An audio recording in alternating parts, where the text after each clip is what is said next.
कृष्णा, राधे राधे। आप सभी को रंग भरी एकादशी और आंवला एकादशी की हार्दिक शुभकामनाएं। पुराणों के अनुसार आंवला की एकादशी का व्रत रखने से अपार पुण्य की प्राप्ति होती है।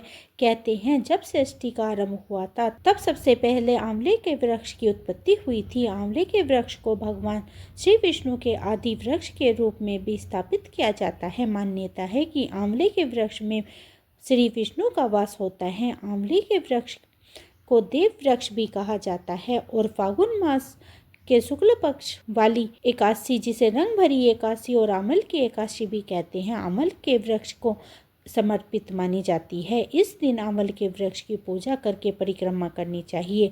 अमल के वृक्ष के नीचे धूप दीप जलाना चाहिए। जो व्रत रखते हैं या नहीं भी रखते हैं उन्हें भी उन सभी को आंवला एकादशी की कथा का जरूर श्रवण करना चाहिए, क्योंकि बिना कथा के कोई भी व्रत पूर्ण नहीं माना जाता है। आइए इस वीडियो में आप सुनेंगे आंवल एकादशी की कथा। शास्त्रों में मान्यता है कि आंवले की एकादशी का व्रत रखने से भक्तों के अगले पिछले सभी जन्मों के पाप नष्ट हो जाते हैं और उन सभी का उद्धार हो जाता है। आंवला एकादशी की कथा के अनुसार जगत के पालन पूर्ण करता भगवान श्री विष्णु की विशेष कृपा से सृष्टि के आरंभ से ही आंवल के वृक्ष की उत्पत्ति हुई है। श्री विष्णु जी की नाभि से ब्रह्मा जी की उत्पत्ति हुई है। एक बार ब्रह्मा जी के मन में स्वयं को जानने की जिज्ञासा पैदा हुई कि वे कौन हैं, उनका जन्म कब और कैसे हुआ है। इसी से सारे प्रश्नों का उत्तर प्राप्त करने के लिए, अपनी जिज्ञासा को शांत करने के लिए श्री ब्रह्मा जी पर ब्रह्मा की कठोर तपस्या आरंभ की। तब ब्रह्मा जी की तपस्या से प्रसन्न होकर परम ब्रह्म श्री विष्णु प्रकट हुए।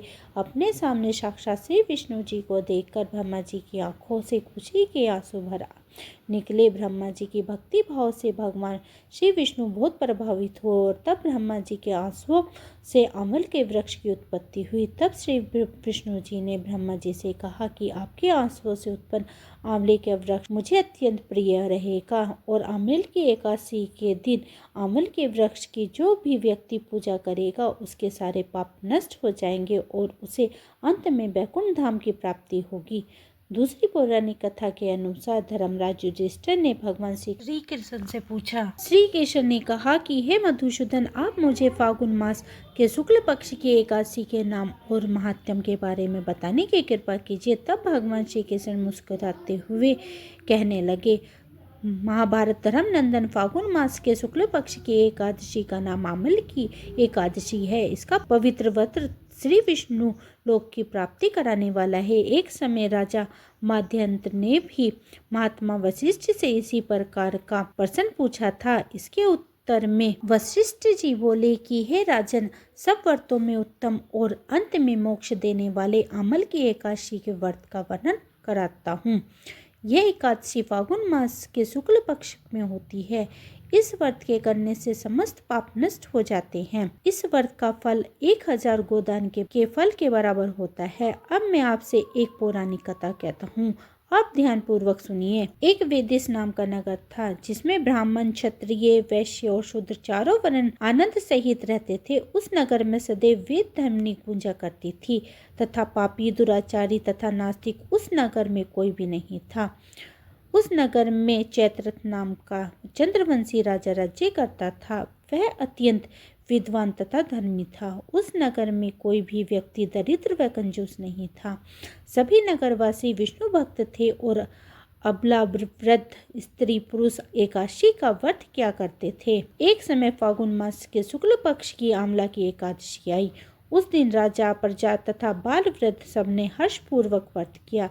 राजा अपनी प्रजा के साथ मंदिर में जाकर कुंभ स्थापित करके धूप, दीप, नैवेद्य, पंचरत्न आदि से आंवले की पूजा करने लगे और इस प्रकार स्तुति करने लगे, हे धात्री, तुम ब्रह्म स्वरूप हो, तुम ब्रह्मा जी द्वारा उत्पन्न हुई हो और समस्त पापों का नाश करने वाली हो। तुम्हें नमस्कार है। अब तुम मेरे अर्थ स्वीकार करो। तुम श्री रामचंद्र जी द्वारा सम्मानित हो। मैं आपकी प्रार्थना करता हूँ, अतः आप मेरे इन समस्त पापों का नाश करो। उस मंदिर में सब ने रात्रि को जागरण किया। रात के समय वहाँ एक बहेलिया आया जो अत्यंत पापी और दुराचारी था। वह अपने कुटुंब का पालन जीव हत्या करके किया करता था। भूख और प्यास से अत्यंत व्याकुल वह बहेलिया इस जागरण को देखने के लिए मंदिर के एक कोने में बैठ गया और विष्णु भगवान तथा एकादशी महात्म्य की कथा को सुनने लगा। इस प्रकार अन्य मनुष्य की भांति उसने भी सारी रात जाकर व्यतीत की। प्रातःकाल होते ही सब लोग अपने घर चले गए तो बहेलिया भी अपने घर चला गया। घर जाकर उसने भोजन किया। कुछ समय बीतने के पश्चात उस बहेलिए की मृत्यु हो गई, मगर उस आमले की एकादशी के व्रत तथा जागरण से उसने राजा विदुरथ के घर जन्म लिया और उसका नाम वासुरथ रखा गया। युवा होने पर वह चतुरंगी सेना सहित तथा धन धान्य से युक्त होकर 10,000 ग्रामों का पालन करने लगा। वह तेज में सूर्य के समान, क्रांति में चंद्रमा के समान, वीरता में भगवान विष्णु के समान और क्षमा में पृथ्वी के समान था। वह अत्यंत धार्मिक, सत्यवादी, कर्मवीर और विष्णु भक्त था। वह प्रजा का सम्मान भाव से पालन करता था। दान देना उसका नित्य कर्तव्य था। एक दिन राजा शिकार खेलने के लिए गया। देवयोग से वह मार्ग भूल गया और दिशा ज्ञान न हो रहने के कारण उसी वन में एक वृक्ष के नीचे सो गया। थोड़ी देर बाद पहाड़ी मलछे वहां आ गए और राजा को अकेला देखकर मारो मारो शब्द करते हुए राजा की ओर दौड़े। मलछे कहने लगे कि इस दुष्ट राजा ने हमारे माता पिता, पुत्र पौत्र आदि अनेक संबंधियों को मारा है तथा देश से निकाल दिया है, अतः इसे अवश्य ही मारना चाहिए। ऐसा कहकर वे मलछे उस राजा को मारने दौड़े और अनेक प्रकार के अस्त्र उसके ऊपर फेंके। वे सब अस्त्र राजा के शरीर पर गिरते ही नष्ट हो जाते और उनका वार पुष्प के समान प्रतीत होता। अब उन मलछों के अस्त्र उल्टे उन्हीं पर प्रहार करने लगे, जिससे वे मूर्छित होकर गिरने लगे। उसी समय राजा के शरीर से एक दिव्य स्त्री उत्पन्न हुई। वह स्त्री अत्यंत सुंदर होते हुए भी उसकी भ्रुकुटी टेढ़ी थी। उसकी आंखों से लाल लाल अग्नि निकल रही थी, जिससे वह दूसरे काल के समान प्रतीत होती थी। वह स्त्री मलछों को मारने दौड़ी और थोड़ी ही देर में उसने सब मलछों को काल के गाल में पहुंचा दिया। जब राजा सोकर उठा तो उसने मलछों को मरा हुआ देखकर कहा कि इस शत्रुओं को किसने मारा है? इस वन में मेरा कौन हितैषी रहता है?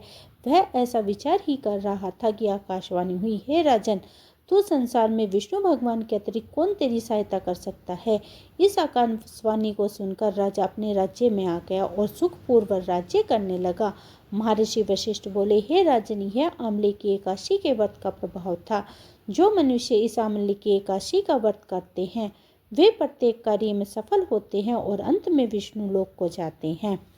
बोलिए भगवान विष्णु की जय, महालक्ष्मी महारानी की जय। मैंने अपने चैनल पर 11 माता की कथा जाकर आप विजिट कर सकते हैं। अगर आपने मेरा ये चैनल सब्सक्राइब नहीं किया है तो सब्सक्राइब कर लीजिए और परिवार और मित्रों में शेयर कीजिए। मिलती हूँ एक और नई कथा के साथ, तब तक के लिए हरे कृष्णा, राधे राधे।